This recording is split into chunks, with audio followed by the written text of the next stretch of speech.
Há alguns anos, o cinegrafista Tim Mahoney, criador, roteirista e apresentador de sua série de filmes Patterns of Evidence, realizou uma série de entrevistas conosco sobre Ron e seu trabalho. Embora o filme atual de Tim tratasse do êxodo, ele queria saber mais sobre Ron Wyatt, quem ele era e o que o motivava. Um entrevistador habilidoso, ele tem uma maneira de extrair informações importantes e pontos de vista que a pessoa entrevistada talvez nem considere importantes o suficiente para mencionar. Tim concordou em me permitir usar as filmagens das nossas entrevistas que ele não utilizou em seus filmes. E neste segmento, ele queria saber o que levou Ron Wyatt a buscar a Arca da Aliança. Isso é realmente quando você pensa sobre isso, ir para a Turquia e Bahrein e Cairo e outras localidades no Egito e na Arábia Saudita, bem como em Israel e Jerusalém. Por quantos anos isso aconteceu? Bem, no caso de Ron, ele começou a viajar em 77 e morreu em 99, tendo viajado durante todo esse tempo, 22 anos. 22. Anos? Assim, durante 22 anos ele esteve foragido. Sim, E ele estava gastando tudo tudo ele teve que fazer. que, E eu bem sei que muitas pessoas o criticaram bastante, justamente porque ele não era um arqueólogo de formação. certo? Mas você está dizendo que, quer dizer, ele não estava conseguindo que alguém quisesse participar e dar uma olhada nisso, ou foi difícil para ele? Foi difícil para ele. De vez em quando alguém se interessava, mas não era frequente. Por que você acha que eles não estavam interessados? Eu, Não sei, eu não entendo porque eu era, no minuto em que ouvi falar disso pela primeira vez, mas custou muito dinheiro. Não há muitas pessoas que possam partir de repente e que tenham dinheiro para viajar assim, e eles precisam acreditar nisso para se envolverem de verdade. Foi difícil encontrar pessoas. Foi por isso que ele me pediu em casamento. Ele disse: preciso de ajuda e não tenho ninguém. Que triste. sim, é verdade. Ele era pai solteiro e criou os 3 filhos sozinho. E então, depois de um tempo, vocês dois acabaram se casando.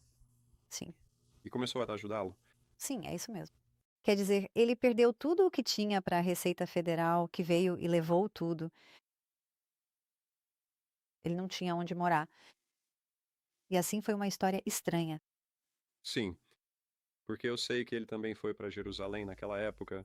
E Acho que um dos desafios, quer dizer, o interessante sobre a Arca de Noé, era procurar por ela, porque ele estava dando continuidade àquela formação de 1960, certo? Que foi descoberta. E então começamos a procurar a travessia do Mar Vermelho, sim, e então ele partiu em busca de uma possibilidade ainda maior. Como isso aconteceu, afinal de contas? ele nunca tinha pensado sobre isso. Em 1978, em sua primeira viagem, para ir procurar as partes das carruagens. Ele estava na praia de Nueva e eles estavam nadando por ali. E naquele momento, eles não estavam com o equipamento. Eles não estavam mergulhando muito fundo. Ele estava apenas nadando na superfície e seus pés ficaram muito, muito queimados de sol e ele não conseguia andar. No dia seguinte, ele se levantou e não conseguia colocar as nadadeiras de volta. Então, eles voltaram para Jerusalém. Porque naquela época, ainda em 78, se você tinha uma passagem Apex, não podia trocar nem nada assim. Então eles tiveram que ir para lá e esperar até a hora de voltar para casa. E eles nunca tinham estado em Jerusalém antes. Essa era a primeira viagem deles. E eles estão olhando tudo ao redor, caminhando pela área do Jardim do Túmulo. E Ron está conversando com um homem cuja identidade ele nunca revelou. Eu vou revelar, porque tanto ele quanto Ron já faleceram. Ele estava andando com um homem chamado Coronel Dobby, que na época administrava o Jardim do Túmulo, e Ron achava que ele era judeu, porque ele era moreno e, você sabe, tinha o nariz proeminente e tudo mais. Mas acho que ele talvez não fosse judeu, ele poderia ser outra coisa. Mas de qualquer forma, eles estão conversando. Eles estão caminhando e Ronnie e Danny estavam, acho, atrás deles ou por perto. Eles estão andando, conversando ao longo da face do penhasco e a mão esquerda de Ron se estende e ele diz: Ali é a gruta de Jeremias, e a Arca da Aliança está lá dentro. E Ron disse: Eu nunca, essa foi a primeira vez, nunca, eu nem sequer tinha pensado na Arca da Aliança. Ele não sabia nada sobre isso. E foi assim que isso aconteceu. E o Coronel Dobb disse: Ah, isso é maravilhoso, nós vamos, você vai ter que voltar e trabalhar nisso. Vamos te dar um lugar para ficar e te alimentar e, sabe, até lavar sua roupa para você. Então ele disse: Bem, eu preciso pensar sobre isso. Porque ele já estava, sabe, ele estava bem focado em terminar isso no Mar Vermelho e no Monte Sinai. Então foi isso que deu início a tudo. E você? Então ele começou obviamente ele pensou sobre isso e depois voltou, e o que ele fez? Pegou uma pá? E como isso funcionou? Ele conversou com o governo israelense e conseguiu permissão? Não, ele voltou para casa e orou sobre isso, mas começou a estudar. E quando ele estudou, sabe, o que aconteceu com a Arca da Aliança? Por que que a Arca da Aliança estaria lá dentro? E por que aquele seria o grotão de Jeremias, se todo mundo diz que é a caverna do outro lado, mais abaixo na face do penhasco? Então ele começou a estudar. E quando ele concluiu que ela havia desaparecido, quando obteve a informação de que ela havia sumido, por volta da época do cerco babilônico, quando construíram uma muralha ao redor da cidade, ele pensou: bem, ele concluiu que, naquele momento, era muito provável que tivesse sido escondido em algum lugar, mas ele não sabia onde. Quando ele disse: Aquela é a gruta de Jeremias e a Arca da Aliança está lá dentro, ele perguntou: Onde? Sabe onde? E ele passou muito tempo cavando um túnel ali dentro e procurando por aquilo. E foi 3 anos e meio antes de ele romper o penhasco, deitado ali embaixo. Então ele, Basicamente, ele voltou, pensou sobre isso e decidiu voltar. sim, me desculpe. E então, o que aconteceu? Ele falou com as autoridades naquela época ou ele simplesmente começou a cavar? Bem, ele voltou e eles disseram: Você sabe, o jardim do túmulo disse que ele poderia cavar, mas eles o designaram, eles tiveram que obter permissão, acho, das autoridades em Jerusalém. E eles designaram um arqueólogo para supervisioná-lo, mas esse arqueólogo realmente não fez muita coisa. Então ele, Ronnie e Danny apenas cavavam e, quando terminavam, iam relatar suas descobertas ou algo assim. E era isso. Ele simplesmente cavava. E o que ele estava procurando? Ele não sabia. Ele disse que, quando chegou lá e olhou ao redor, a primeira coisa que viu foram esses recortes ou nichos na parede do penhasco. Eram 3 deles. Eles estavam meio que alternados, assim, e veio à mente dele, sabe, esses parecem exatamente com os recortes ou nichos que vemos. E outros lugares onde eles sabiam que os reis e outras pessoas colocavam placas de pedra, sabe, com mensagens ali. Então ele disse: "Isso deve ser para algum tipo de mensagem". Então ele acabou acreditando que foi ali que a crucificação aconteceu. E é aqui que, sabe, quer dizer, ele não tinha certeza, mas aquilo começava a fazer sentido para ele. Ele passou a acreditar que esses nichos eram onde as placas feitas por Pilatos foram colocadas, sabe? Aquelas que diziam Jesus de Nazaré, Rei dos Judeus, nos 3 idiomas diferentes. Então ele começou a olhar ao redor para ver se havia buracos de cruz ou qualquer coisa parecida por ali. Será que esse poderia ser o local da crucificação?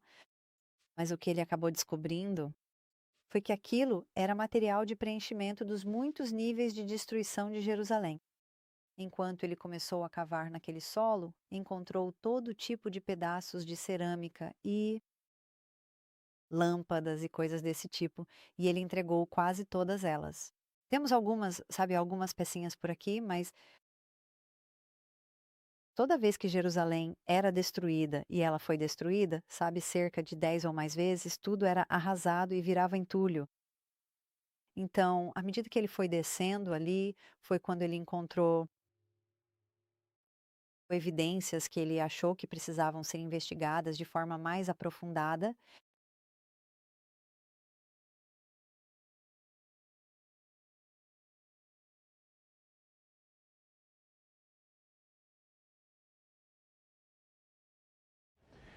Agora, em Amós 3:7, e acho que você provavelmente está familiarizado com isso, diz: Certamente o Senhor Deus não fará coisa alguma sem antes revelar o seu segredo aos seus servos, os profetas. E assim podemos esperar que Deus profetizasse no Antigo Testamento algo importante, como o sangue de Jesus sendo colocado no propiciatório. Quero dizer, pessoal, isso é o coração e a alma do plano da salvação. E eu ficaria surpreso se isso não tivesse sido profetizado no Antigo Testamento. Então, em Daniel 9:24, na última parte desse versículo, diz: E para ungir o Santíssimo. Agora, as pessoas têm a ideia de que isso estava falando sobre o batismo de Cristo e o Espírito Santo descendo sobre ele em forma de pomba no Rio Jordão. No entanto, Cristo não é o Santíssimo. Há 3 membros na divindade. Ele é um dos 3, mas não é o Santíssimo. Mas se você ler as Escrituras, verá que o Santíssimo, esse título, esse rótulo, é para o propiciatório da Arca da Aliança. O lugar santíssimo é chamado assim porque é lá que está o propiciatório. Então, de qualquer forma, esses santíssimos são os... O propiciatório deveria ser ungido. Agora, isso significa que alguém vai colocar algum óleo de unção ali? Todo o óleo de unção que foi usado no tempo do Antigo Testamento representava o sangue de Jesus. Não há virtude no óleo de unção, mas há no que ele representava, o sangue de Cristo. Então, em termos bem simples, pessoal, Daniel 9:24 diz que o sangue de Cristo deveria ser colocado no propiciatório, para dar fim ao sacrifício, para dar fim ao pecado. De qualquer forma, em seguida vemos que, na Bíblia, sempre está registrado no Novo Testamento que essas declarações proféticas do Antigo realmente aconteceram. Elas foram cumpridas. Então, em 1 João, capítulo 5, versículos 7, 8 e 9, o versículo 7 diz: Há 3 que dão testemunho ou mantêm registro no céu. Um registro de nossas vidas está lá. Diz que até os fios de cabelo da nossa cabeça estão contados. Davi disse: Todas as minhas lágrimas. Tu tens todas as minhas lágrimas em um odre. E então, de qualquer forma, há 3 que mantêm registro no céu: Deus, o Pai, o Verbo, que sabemos ser Cristo, e o Espírito Santo, ou o Espírito de Deus. E diz que esses 3 são um. O versículo 8 diz: Há 3 que dão testemunho na terra: o Espírito, a água e o sangue. Agora, é claro, a água era o soro, parte do sangue. O sangue, as plaquetas que se separam quando você morre. E então, de qualquer forma, o versículo 9, que é extremamente importante, diz: Se você recebe o testemunho dos homens, o testemunho de Deus é maior.